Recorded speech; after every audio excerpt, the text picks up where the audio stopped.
حضرت حوا کی نکاح کے بعد خدا کی قدرت سے دو بچے، ایک لڑکا اور ایک لڑکی پیدا ہوتے تھے۔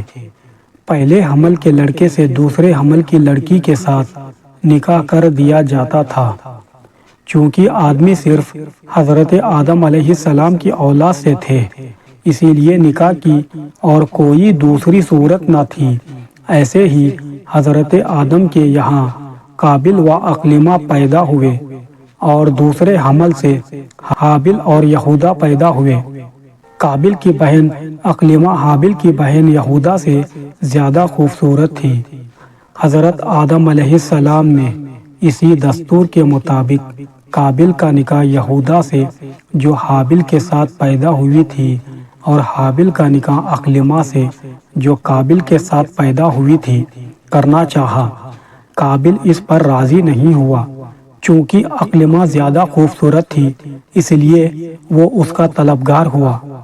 حضرت آدم علیہ السلام نے فرمایا کہ وہ تیرے ساتھ پیدا ہوئی ہے، تیری وہ بہن ہوئی، تمہارا نکاح اس سے حلال نہیں ہوگا۔ اس نے کہا، یہ آپ کی رائے ہے، اللہ کا تو حکم نہیں۔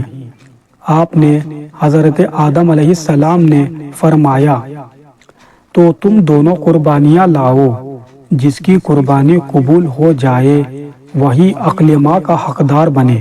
اس زمانے میں آسمان سے ایک آگ اترتی تھی، جس کی قربانی مقبول ہوتی اسے آگ کھا لیتی تھی۔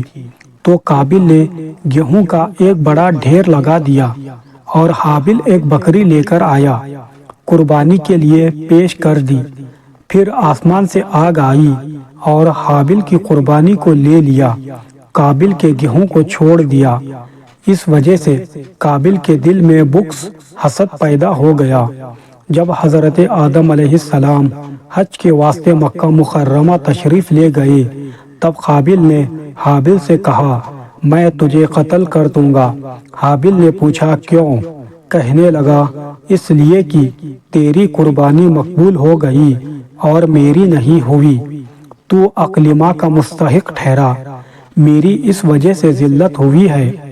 حابل نے کہا، اگر تو میرے قتل کے لیے ہاتھ اٹھائے گا تو میں تجھے نہیں روکوں گا، کیونکہ میں تو اللہ سے ڈرتا ہوں۔ قابل نے آخر حابل کو قتل کر ہی دیا۔ اب وہ اس قتل کو چھپانے کی کوشش میں حیران ہوا کہ لاش کا کیا کرے، کیونکہ اس سے پہلے کسی انسان کا قتل یا موت ہوئی ہی نہ تھی۔ وہ اس لاش کو ایک مدت تک اپنی پیٹھ پر لیے پھرتا رہا، تو اللہ نے اسے 2 کوے دکھائے، دونوں آپس میں لڑے، ایک نے دوسرے کو مار ڈالا اور زندہ کوے نے اپنی چونچ و پنجوں سے زمین کو کھودنا شروع کیا۔ گڑھا کھودا و مرے ہوئے کوے کو ڈال کر مٹی سے دبا دیا۔ یہ دیکھ کر قابل نے بھی سمجھ لیا کہ مردے کی لاش کو دفن کر دینا چاہیے، چنانچہ اس نے زمین کھودی اور حابل کو دفنا دیا۔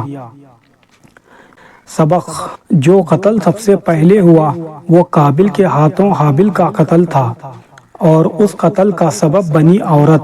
یہی وجہ ہے کہ آج بھی یہ مشہور ہے، زن، زر اور زمین، یہی تینوں لڑائی جھگڑے اور قتل کا سبب بن جاتے ہیں۔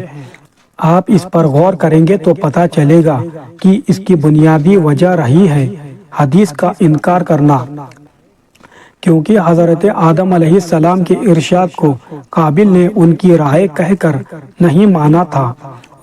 گویا اپنائیت کی بنا اس نے ڈالی تو نتیجہ برا نکلا۔ معلوم ہوا کہ پیغمبر کے ارشاد کو خدا کا ہی ارشاد سمجھنا چاہیے، ورنہ نتیجہ برا نکلتا ہے۔ دیکھ لیجئے آج بھی جو منظر دیکھنے کو مل رہے ہیں، یہ سب قرآن و حدیث کے انکار کا ہی نتیجہ ہے، کیونکہ قرآن و حدیث میں عورت کو پردہ کرنے کا حکم دیا ہے، مگر اہل دنیا نے اسے ایک عیب سمجھا۔ عورت کو ماڈرن زمانے کی گڑیا سمجھ کر ماڈلنگ کے لیے پیش کیا جا رہا ہے۔ یہی وجہ ہے کہ عورتوں کو اغوا کیا جا رہا ہے تو کہیں انہیں مار دیا جاتا ہے۔ اور کہیں ہوس کا شکار بن رہی ہے۔ اگر وہ اس نبی کے مقدس ارشاد کو مان لیتا تو فتنوں کا یہ دروازہ نہیں کھلتا۔ اس واقعے سے سبق لے کہ نبی کی بات ٹھکرانے سے کتنا بڑا نقصان ہے اور ذلت و رسوائی کا سبب بھی۔